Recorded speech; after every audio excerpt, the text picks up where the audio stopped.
Good afternoon. You're listening to KSFR, Santa Fe Public Radio, 101.1 on your FM dial. It's 5 o'clock. Coming up on KSFR News. A Navajo Nation company has ended its bid to buy a coal-fired power plant on the reservation. Governor Michelle Lujan Grisham signs a landmark clean energy bill. And New Mexico military bases may lose projects to the U.S.-Mexico border wall. These stories and more after the world news from BBC. This is KSFR, White Rock, Santa Fe.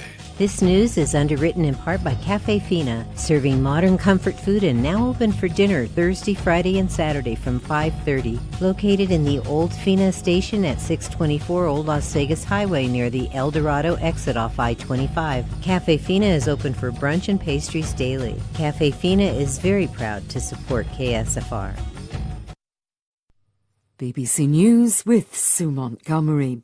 The US Special Counsel Robert Mueller has submitted his much-anticipated report into alleged Russian interference in the 2016 presidential campaign to the Attorney General William Barr.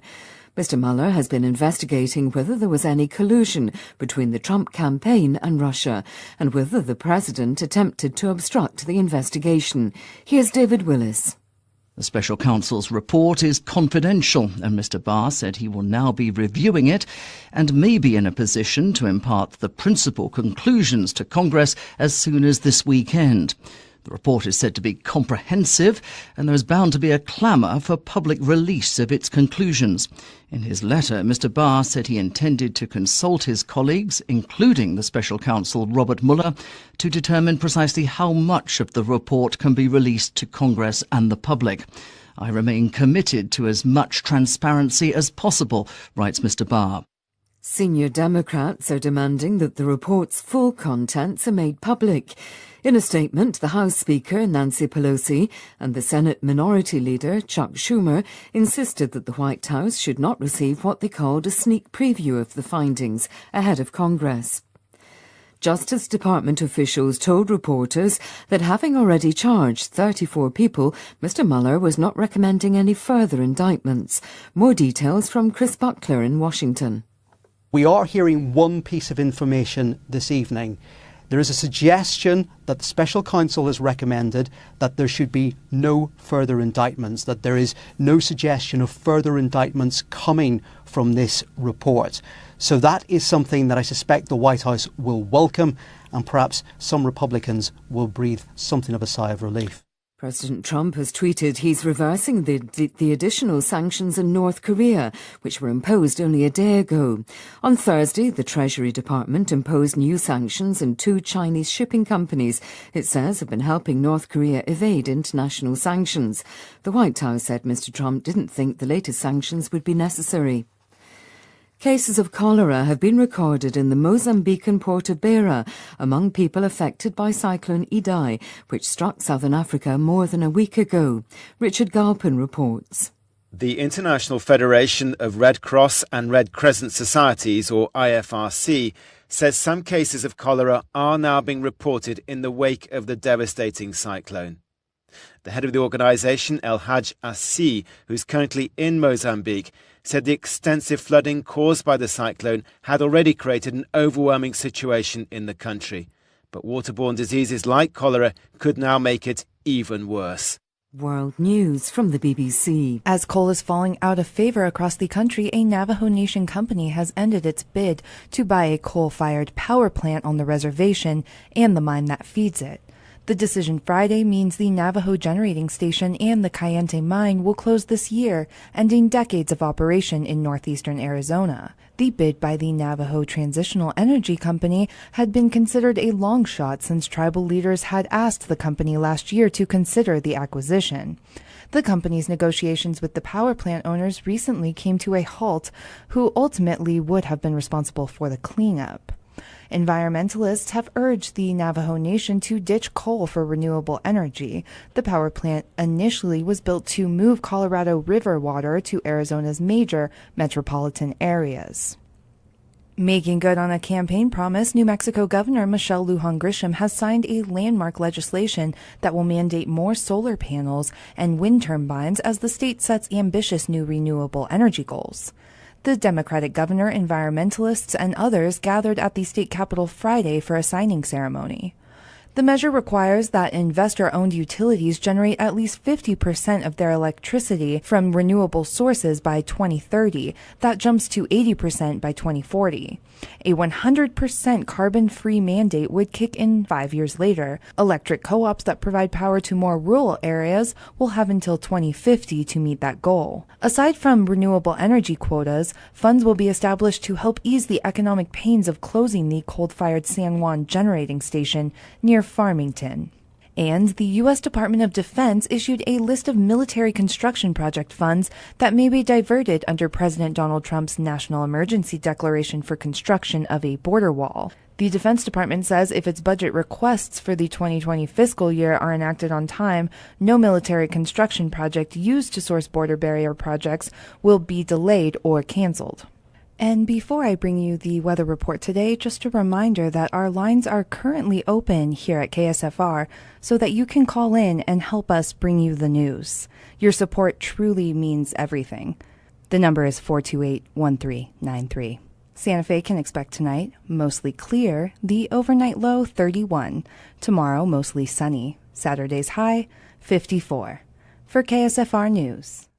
Divine Decadence, the Chocolate Challenge, Doing Good Deliciously, is an evening of chocolate and champagne benefiting the patient programs and services of La Familia Medical Center, with music, hors d'oeuvres, a silent auction, and of course, chocolate. Challengers will prepare decadent desserts and compete for your vote on Saturday, March 23rd at 6 at El Dorado Hotel and Spa. For tickets, visit lafamiliasf.org. A message from the nonprofit La Familia Medical Center.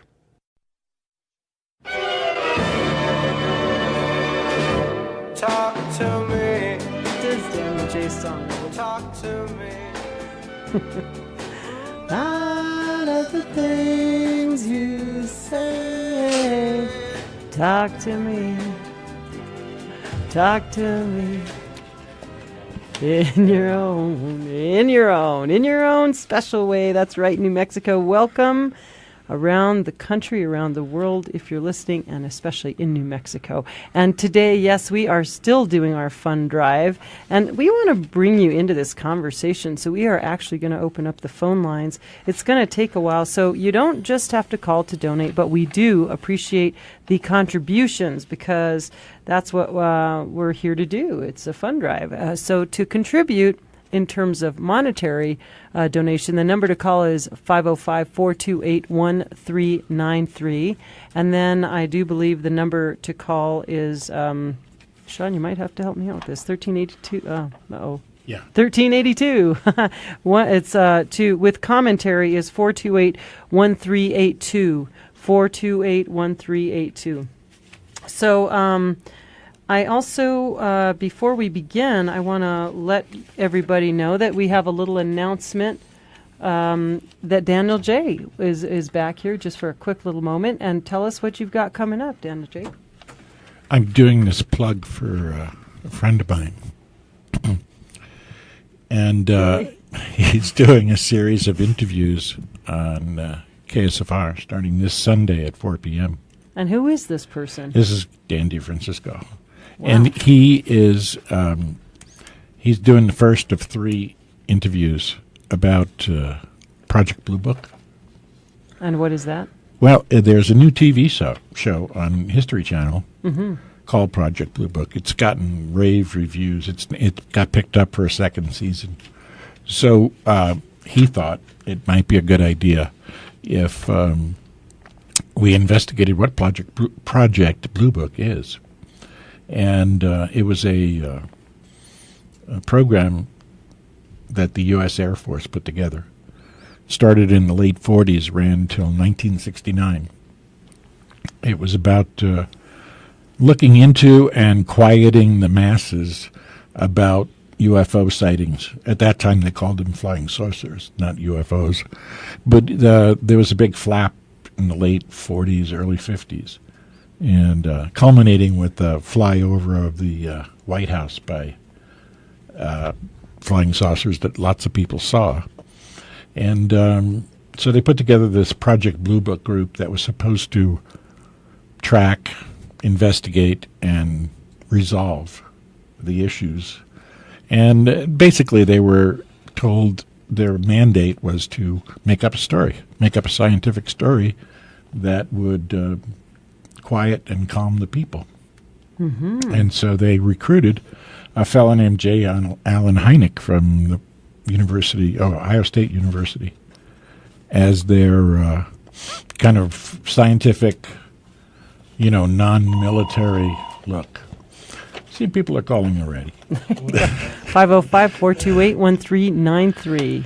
And so anyhow, I've put together a series of 3 interviews, the first of which will be this Sunday at 4 p.m., and with a fellow named David Marler, who lives in Albuquerque and has the biggest collection of Blue Book and UFO files probably in the country or in the world. Wow. And he's gotten them through various sources, FIFA.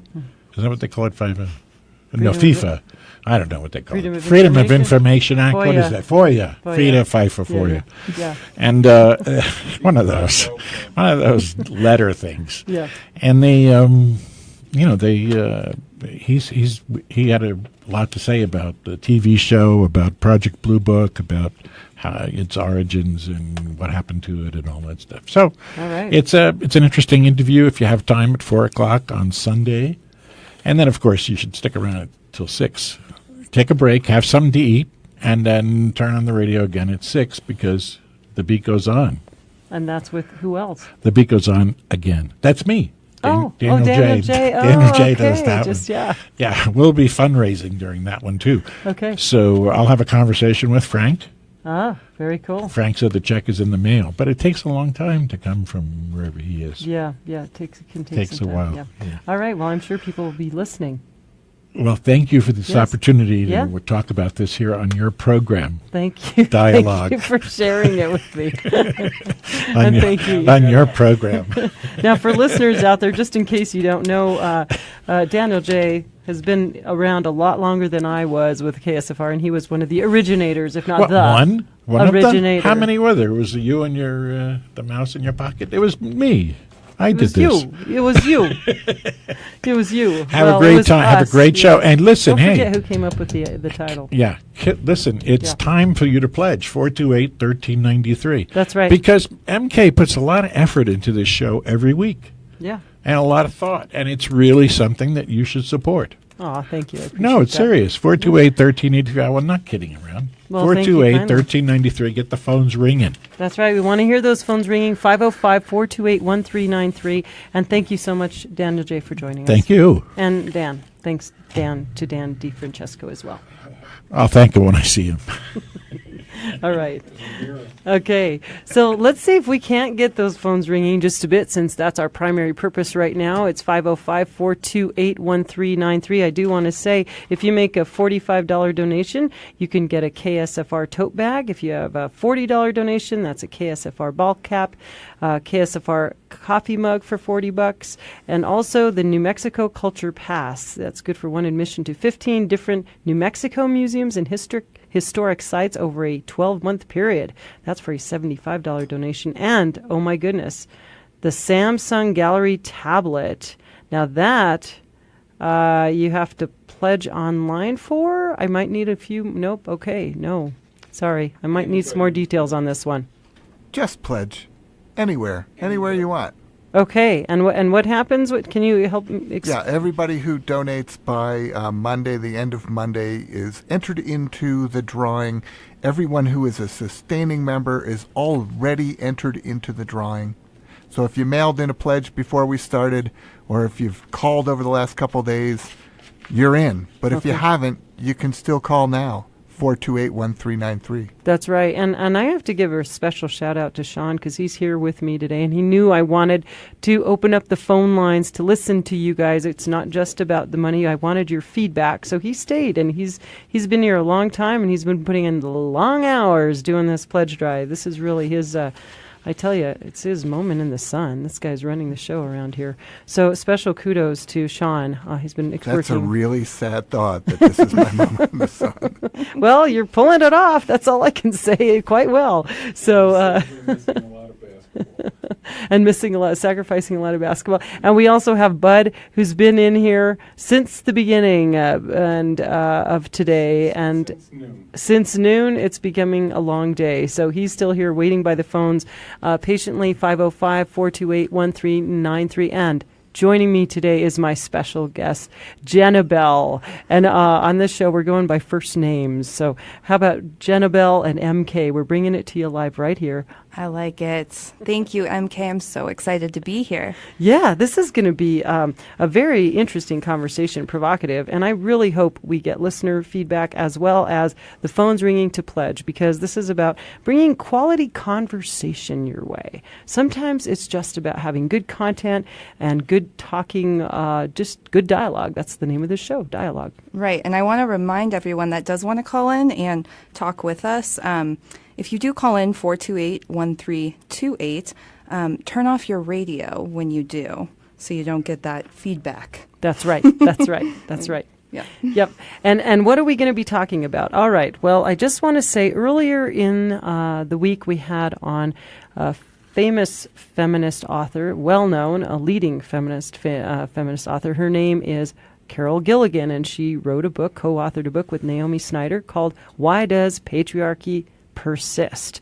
And Jenna Belle and I were talking about just really what is the next step in this, and how do we, is this a moment of time when we as a society are reckoning with the ravages of a hierarchical thinking that is sort of at play? And we also want to make sure, and go ahead. Did you want to say something? Well, no, I just wanted to add that it's not only a way of thinking. The system at large, it inspires a way of thinking, right? Right. Right, because it's the insidious nature of this system. So anyway, on that note. Yeah, literally almost an indoctrination program, in the sense that this is how we're all programmed to kind of live our lives, is under this system. But it seems that maybe we're beginning to understand the consequences haven't been necessarily all that great as we look at the state of our environment, our political landscape, and so things are trying to change, and people are trying to step off that hierarchical way of being and do it differently. So how do we do it differently? And I'm particularly interested in Jenna Belle's perspective, because she's a younger generation female from me.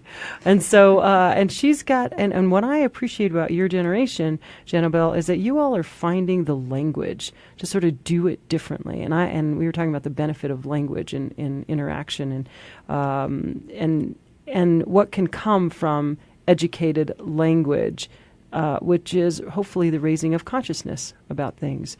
So what kind of language would you say that your generation is learning in? Can you throw a few words our direction to help us understand, how we can sort of get out of this, what you call binary? Right. Language is a fascinating sort of it's a fascinating moment in time in language, I think, for our generation, because for myself, I can say I'm learning new words every day. I'm learning a new hashtag every day. And it's an amazing learning experience. I think that language is creating it's opening up the boundaries for all of us right now to have a better conversation with all beings, right? And so, yes, non-binary. Non-binary is it relates to any sort of dynamic, right? Non-binary gender, being on two sides of an issue. Well, how about you eliminate those two sides and realize that within the structure is a condition of the structure, and it has been sort of told for you. The story's been told for you. So a word that I used earlier with you was tokenize, and that is to sort of use someone's experience as the emblem for your way of describing it, right? So you're going to say, well, I understand, perhaps you're talking to someone that's impassioned about feminism, and you're like, well, I understand feminism. I have all of these female friends. My mother is a female. I was raised by a mother. And therefore, so you're tokenizing the experiences of women and saying, hey, look at me. Like, this is my experience too, but you're actually using other people's experience to get to have a higher platform, right? Right. So it's a form of kind of one-upping. Yeah. Right. And just using people versus, like you would say in education. Sometimes people use their education to do the same kind of thing. I have a PhD, therefore it makes me better than everyone else, versus I have a PhD, now I'm more informed to help more people. That, I mean, you know what I mean? Yeah, and it's not only like one-upping, it's kind of saying that you have the insider knowledge. Like, just because you're associated with said human, you then understand their experience. But really what you're doing is you're just generalizing their experience, and you're using your perspective to, or you're using their experience to just sort of have a fuller dictation, you know? Right. Yeah. Right. All right. Wow. That's a very different way of viewing this. Okay, keep going. Now, what about this idea of intersectionality? Right. That's another term that's kind of thrown out there. And by the way, I just want to throw our phone number real quick out there for pledging. It's 505-428-1393. But another term you use, intersectionality. You want to talk about that in your words? Yeah. I mean, when you're looking at intersectionality, you're using the hybridized information of groups of people to create a better dialogue, to create a open space in which there are that you're not using one group of words or terms that would be affiliated with said group. You're using these terms to describe all groups. You're sort of opening up the imbalances. Intersectionality refers to all types of all forms within that system, right? Right, like different identities. For instance, I'm an part Latin. I could include my income in there, but I won't for public record. And female. And that sort of tells you a little bit about me and my reality, and all those different realities intersect within me, and then they intersect within you, and you probably have a full scope of those same sorts of dimensions, correct? Exactly. Yeah. Right. And so it's this sort of multidimensional view of each other, and trying to really understand how all those pieces of ourselves intersect within ourselves and then with each other. Exactly. And I think that's one of the really strong sort of selling points, I suppose, as the way that we're communicating now. It's opening up the conversation so that everyone has access to understanding what a person's personal what their personal system is and what their personal language is, right? And so by doing that, we're sort of just we're understanding each other better, and that becomes inevitable through intersectional discourse. Right. It's just a more informed way of knowing each other. Right. Yeah. And what other things do you feel like you really want to bring to the table to say? Because I'm very interested in hearing your perspective, because we were basically just trying to get into this idea of how do we kind of root out the patriarchal thinking, and I stay away from the word patriarchy myself personally, because I like to focus on hierarchy, because that I've seen women who are, and I know that yes, there are men who are in power. And in fact, I would love your feedback on this, because I know that there are men who are in power who hold a lot of power and are disempowering many underneath them. I also know there are women who are as abusive as men and are just imitating that. To me, the bigger issue is the hierarchical thinking or the hierarchical management or structure, imitating it. Right. Yeah. And I know earlier when you first said that to me, I was sort of strong in my response to you and saying, like, well, hierarchical structures are sort of another symptom of the patriarchy. But it's kind of, now my thinking is like, well, what actually came first, right? The chicken or the egg? It's a scenario.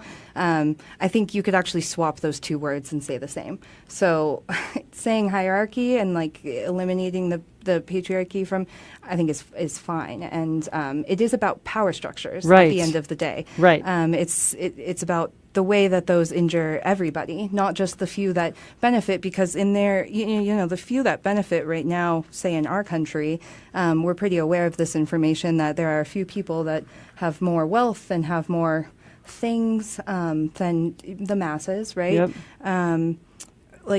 Within that, we are... I just lost my train of thought with that. Yeah. Well, we all intersect with that hierarchical thinking and structure. Right. It's within us, and that's what we were talking also about beforehand, is each of us has it in us, and yet we're trying to also fight. I don't know if the word is even fight, because even that word sounds hierarchical. I mean, once you start tuning into this whole sort of hierarchical programming, in a sense, it's just really conditioning, or it's our culture. It's what we grew up with. It's our value system. And once you start to hook into that and really start examining yourself from the outside, you realize just how much of what you do and say and believe and how you operate is so intertwined in that. And yet I'm really trying to, what I'm learning in all this, or trying to learn, is how to listen to the negative spaces, the places that we don't give attention to, that are still there, that are there and have validity, but often, you know, the words we don't speak, the feelings that don't get expressed, the, you know. Absolutely. Yeah. And I remembered it. So what I was saying is that these people in power, everybody is affected by a power structure in your personal life, right? In your social life, in the life of your career, whatever you would call it, we're all affected by this. And yeah, what you're not seeing, like, as if the patriarchy is this sort of invisible web that covers everything, or the hierarchy, right? Yeah. Just like mycelium webs are under the ground, fungal webs, you know, that are microscopic. It's like that actually has been the web that's been placed upon us for as long as we all can remember and describe. Right. And so having better language, like we're discussing, is sort of popping bubbles in its expansive web form. Right. It's throwing things off kilter for the system, and I mean, it's a small step, you know, and we know that. We know how quickly information spreads today, and how ideas can one day be really popular and then the next day completely forgotten. And so the actual dismantling of the patriarchy, right, is this process that needs to be informed by a way of life, by a generation's, by a new way of life, by a new way of being, from infant to adult. Right. I mean, it needs to be informed by the way, like Carol Gilligan said in her book, it needs to be informed by the way, as we're children, how we attach to mother. It needs to be informed by these incredibly overlooked ways that we interact as humans. It's basic, and yet complex. Right, totally, exactly. Yeah, like it is. all. Yeah, it is. I want to throw the number out just in case anybody calls in, 505-428-1382 if you want to make a comment or join in on any of this conversation. But I'd love to get the phone calls ringing, and unfortunately, Bud is falling asleep here, and we need to get him to work. No, okay, he's just listening. 505-428-1393, and also Jenna Belle has been here since the very beginning of the day, so it's been a very long day. But what I want to go back on is I want to talk about this attachment thing. Let's review this. For people who did not tune in to Carol Gilligan's interview about why does patriarchy persist, I want to give you just a little background. So this theory is that, and you know, it's interesting because the way they describe it, it always feels like a double negative to me, and it confuses me. So I try to put it in really simple terms for myself, which is, if I protect myself from being hurt, then if I don't ever have to try to love, and I just close myself off from ever being loved, that's the best way to protect myself from being hurt, basically, right? You just say, look, I'm never going to, they talk about this from the standpoint of being an infant, and there's a still face experiment with a baby where the mother sits with the baby and the baby has a still face. I mean, the mother has a still face and does not engage with the baby purposefully. The baby then tries, and it shows what the different stages the baby goes through. And the baby initially tries to engage the mother with laugh and play and usual interaction, and the baby says no. The mother, of course, says no, and the baby then responds by getting frustrated and then starting to protest, like, Mom, come on, what's up? Like, why are you not responding? And the mother continues to not react and not respond. And then the baby falls into what's called despair.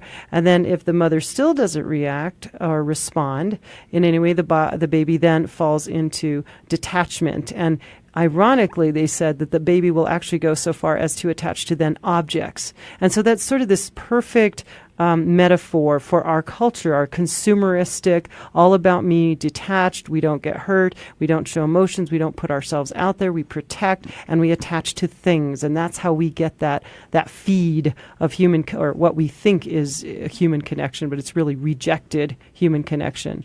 And so that's sort of why they believe that's the psychological underpinning of why patriarchy persists, because there's this psychological need to protect from being dejected once again, right? Did I get that Yeah, that was fairly beautifully done.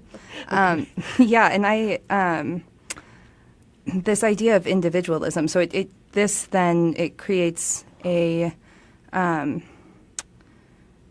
conditioning that we deal with despair by coiling, right? By becoming more of an individual, by becoming more powerful in self.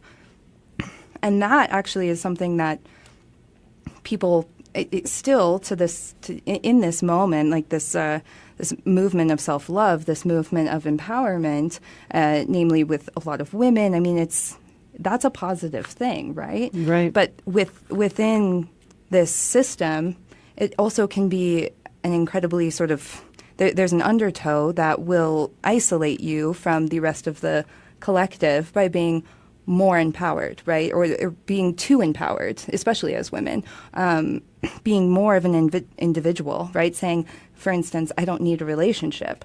When you say you don't need a relationship, well, then you're fine by yourself. And when you say that, that's sort of challenging to people that think that 2 equals better than 1. Right. And then you're sort of paired against this individualism versus collectivism, which is, are polarities. And we've learned right now, especially in our political environment, that polarities lead to, there's a huge gap in the middle of 2 things polar, right? And in the middle becomes, I think, like a brooding state of individuals sort of on either side, And so this is... I guess what I'm trying to show in all of that is the nature of power structures and the nature of hierarchy. It kind of wields its way into everything, into all of our relationships and all of our structures. Right. And I love that part of Carol Gilligan and Naomi Snyder's book. Their question: Does the patriarchy serve a psychological function? Right. This detachment, this initial baby attachment, yeah. Sort of detachment. It's like, and what it brought to mind for me is because I have done a little study on the psychological realm, and it's like, oh, so wait a minute, are we all just a bunch of narcissists? Because basically the detached baby that often gets thrown into the category of becoming a narcissistic baby as it grows. So then is that part of why we are such a narcissistic culture? And there's even a movement that, it's the smash the patriarchy, but her response is smash the patriarchy gently, because this is a baby who needs to learn to reattach. And when I think about men, and that's why I tend to steer away from the term patriarchy, because I really feel like men also are definitely, without question, equally as subjugated by the system, in the sense that their emotions, emotions are so central to our functioning They're like food, or nerve endings to the soul. I mean, they are so vital to our lives. And yet men are taught you have to shut those down, close those off. Those are not acceptable. And that's no different than saying, well, women, you don't get to be angry, or you don't get to have a voice, or, I mean, it's shutting them down in a whole other way. Or you don't, being less vulnerable equates you to being more desirable for a position of power. Right. And that has been part of the structure for far too long, because being vulnerable, I think the more that you run away from something like vulnerability, inherently the more vulnerable you become. Right. Because you're alone. Yeah. And you're shutting off things that are systemically within you. Yep. Yeah, exactly. Yeah. And in that sense, it's like a setup for failure. Yeah. Because it's like, wait a minute, we're going against our very nature. And that's what was so beautiful about the book, is that they propose this idea that what's genuinely really going on with us that we're not acknowledging is this need to connect. And they equate the idea of protest with, wait a minute, it is the protest of hope. Not versus despair. Right. So when women speak out and they talk about this Me Too movement, just everybody, and that's why I think even the men are getting involved in the Me Too movement. What about us too? It's like, so to me, this is sort of an exciting moment in time where everybody's calling it out, and in such mass, because now we have the internet, everybody's connecting, and I know there's lots of people to say, oh, well, that technology, it's bad, it's dangerous, be careful, and we have to watch out for it. At the same time, there's always good and bad in everything. There's this huge ability to connect. And that's what I see happening in your generation. And in this connection, what we begin to see is also a new language evolving that gives us greater choices, greater expanse. And I'm inspired by your language and your ability to really call things out in an unemotional way. Because for many years, women, I think, got so muted that we didn't know how to say what's happening. We kind of went through the opposite of what men were doing. Men had no emotions. Then women almost got too many emotions because they got muted and couldn't really find a way to express the emotions in a rational way. I think now the younger generation is coming forward of women finding their language and trying to call it out. And hopefully, my hope is that it can find a way to include men and to bring them into the conversation, so we can then elevate the conversation and everybody can grow out of this thing. Yeah, involve everybody in the conversation. Yeah. Absolutely. Yeah. I mean, I'm super inspired by the language that's being shared. I have a sister that's just 5 years younger than me, and so she was just a little more on the cusp of, or I should say, I was on the cusp of some social media that, I look back, I've never had some of the social medias that people 5 years younger than me were very well adjusted to. And she constantly in our everyday conversations will stop me and say, no, that's not right. Like, what you're doing right here is said da da da da da. And I had never heard of this word or this, and I can look it up, and there's suddenly all of this, I call it literature. There's suddenly all of this information about the very thing that I have been doing for a long time, or the way that I've been explaining myself. Suddenly there is a word for it, a definition, and people are using it. And it's like it's this kind of beautiful spark of aha constantly. Yeah. And it gives us all reason to just kind of be better right. in our discourse, and be a little bit more, have more accountability. Right. Accountability is a huge word also right now, I believe. Right. And within your culture, your younger generation culture. Speaking of collective, we're all connected. Let's throw the number out, because I hope we can, even if we can get one call,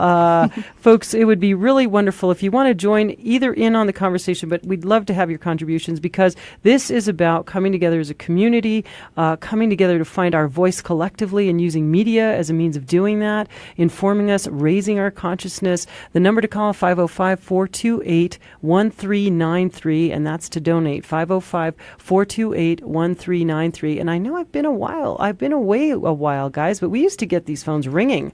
I've been in here when we had, we couldn't get the phones to stop ringing. So I hope people have not gone away. 505 to contribute, 505-428-1393. You can also call in to make a comment at 428-1382, 505-428-1382. And so now let's get further into this examination, Jenna Belle, of how do we begin to say, okay, I want to be of this new movement. And I think this new movement in many ways is reflective of the counterculture movement we saw happening in the 60s and the 70s. And yet there's a lot of people that kind of went through that and was like, oh, yeah, but it all went wrong. And everybody got shot, Martin Luther King. They just sort of killed the hope of this young generation coming out. And really, it was a revolutionary moment in time, as close to this as this feels to us, I think, right now. And I don't know, but I'm guessing, Bud, would you say that would equate to that it was pretty strong sense of rebellion to the... Yeah, and then when the Vietnam War ended, people backtracked and didn't get involved as much. They patted themselves on the back for helping. Do you want to get on a mic? Do you want to get on a mic? No. No. You two continue. No, okay. Oh, but we welcome this information and historical reference. We really do. So anyway, if you feel like it, here's the chair. But the commentary was that what would you the big moments sort of. There were big moments that seemed to kind of crush the spirit of that generation in a way, or this spirit that you have all now rekindled. Thank you. Yep. And we need to, and so what I'm curious to find out, Jenna Belle, is if you think that your generation will be able to rise above in a different way than the generation before of the 60s and 70s. But before you answer that, we need to take a short break, and we'll be right back after these messages. On Tuesday, March 26th at the Lensic, scientist Sri Ir Biswas presents The Laws of Life, Time, and Chance, Bridging Physics and Biology in the Study of Time and Computation. This free talk is part of the Santa Fe Institute's Community Lecture Series. Reserve your free seats at ticketsantafe.org. A message from the tax-exempt Santa Fe Institute. Yeah, and that's really got to get to you. We are.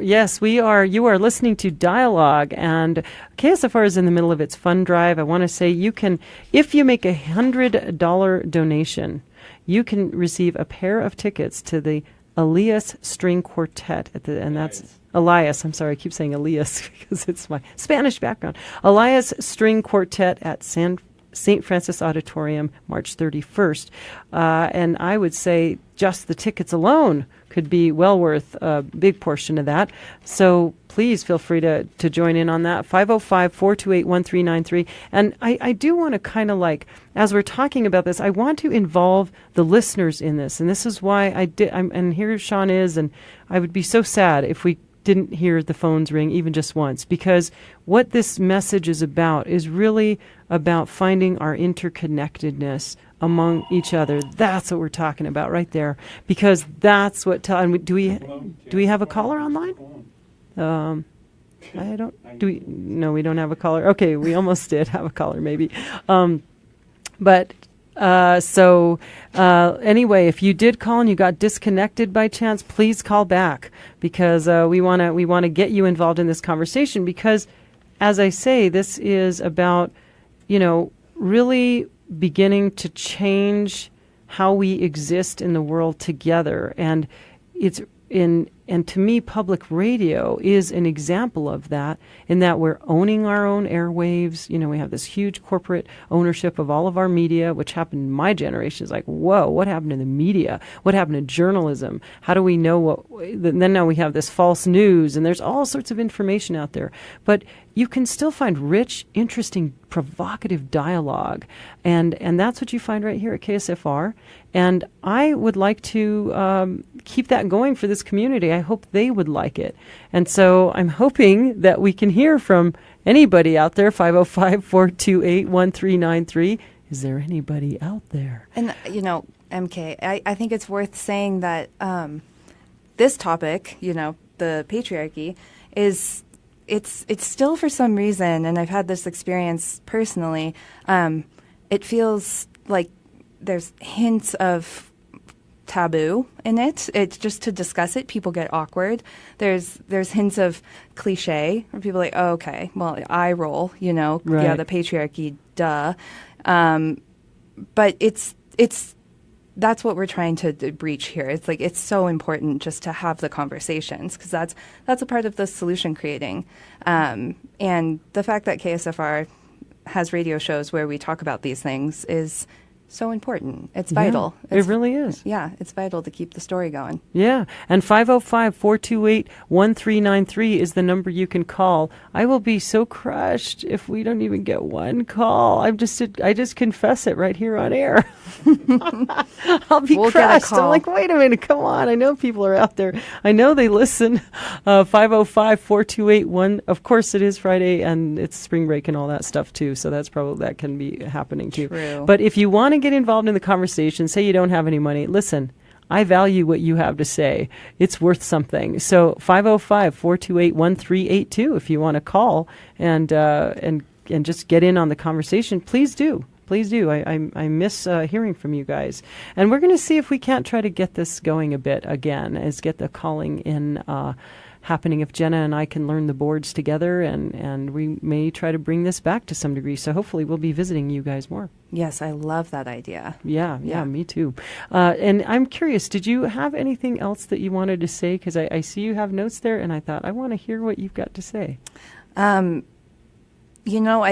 Before we had our break, you asked me if you think that there was if there was hope, I think, in the generation, if that's the word that you used.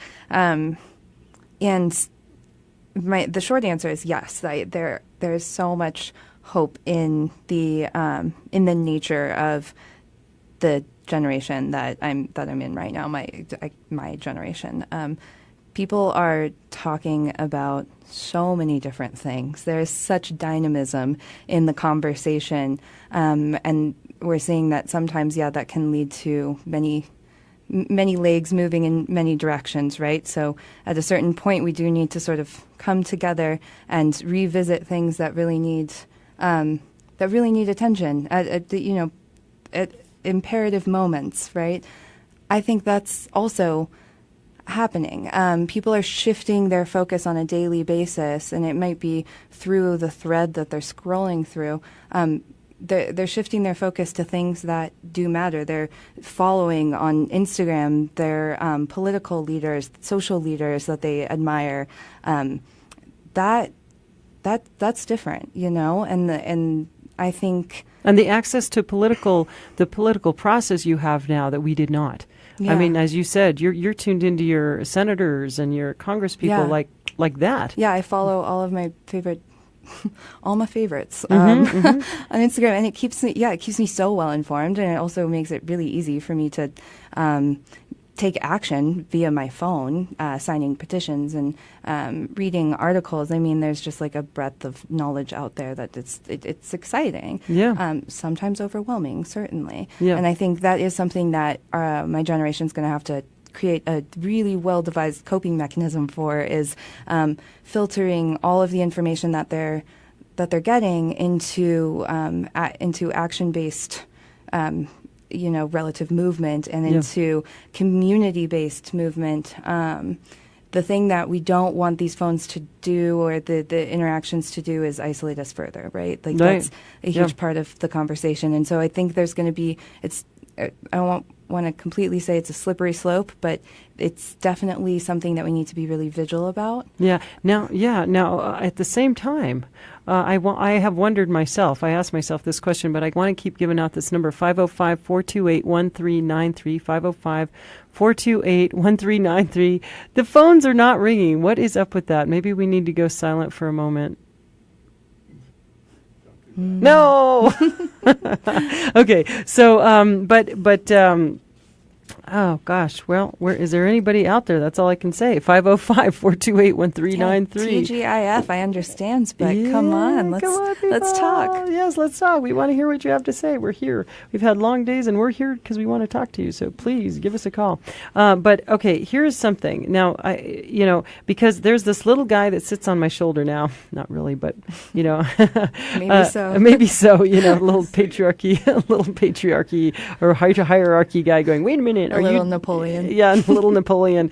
But this Napoleon is on me about making sure that I don't become the reverse mirror image of what I'm trying to fight against. And even when I were to use the term fight, now I go, ooh, see, that's a patriarchal kind of hierarchical notion that it all has to be about fighting and despair. And despair, or that we also have to be all collectively the same. Even the notion that we have to become this huge movement that then forces those big, corporations or the powers that be out of power. I wonder if we won't just find a different way to exist and say, you know what, we're kind of going off the grid. Because you see people saying, we're going off the grid. That's our alternative. I mean, you had that happen in the hippie movement. I remember growing up with hippies. They were off the grid. Mm-hmm. So there may be, that we all have to kind of like meet this repeat history moment of the civil rights movement and kind of redo the 60s and 70s. Maybe we're leading to just a different way of being altogether. Yeah. I don't think anyone needs to do just any one thing, I think what the part of the cure is that enough people need to be doing good work out there, and sharing their work and sharing their dialogue and sharing their experiences so that so that others can learn from it. I mean, in my experience, I've learned so much from storytelling, in my personal life and my political life and all of it. I've just listening to podcasts, listening to the radio, listening to other people talk about where they're at, socioeconomically, psychologically, all of the things.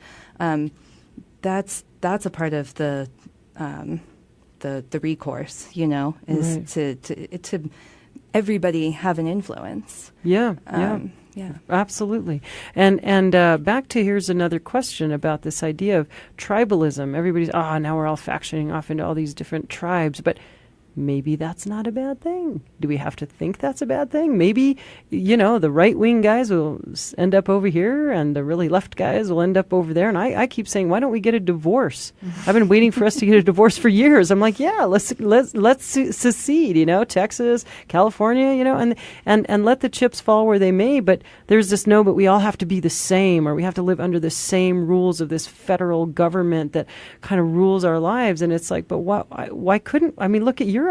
They have 10 million different countries in a large, smaller space than we have practically, right? And yet they have so many different cultures and countries and governments. And so maybe that could be a future possibility for the United States. Maybe we will come to terms of saying, you know what, there are some places we are never going to agree, and that's okay. So you go your way and I'll go mine. And I don't know. I just wonder about that. What do you think about that? Just curious. Well, I think there's a lot of conspiracy theories that just love that idea, And I think that the notion of the United States, the notion that everybody is here. There's something really beautiful in the fabric of it being one place where people can make democracy happen, right? Mm-hmm. It's a lot of people in a large landmass. At this point, in the current political environment, I think a lot of people would wish that, certain states would just put up walls around them and just, but at the same time, we don't want to do that in this community. We don't want to build walls between us and any other place. Like, we want the rolling hills to exist. We want to take care of this planet. We kind of, I feel like our generation right now has a pretty serious task in front of them to remediate the environment scenario, the things that are happening, and I don't know that it's completely, that it would ever be equitable for any part of the country or any part of the world to sort of close its doors and say, well, we're just going to use the resources we have and we're not going to share in the greater scheme of things. I don't know if that could work anymore. I don't know if the planet really could sustain that sort of movement. I mean, thinking theoretically in large scope of things. Right, like, is it possible even anymore because we're so intertwined with each other?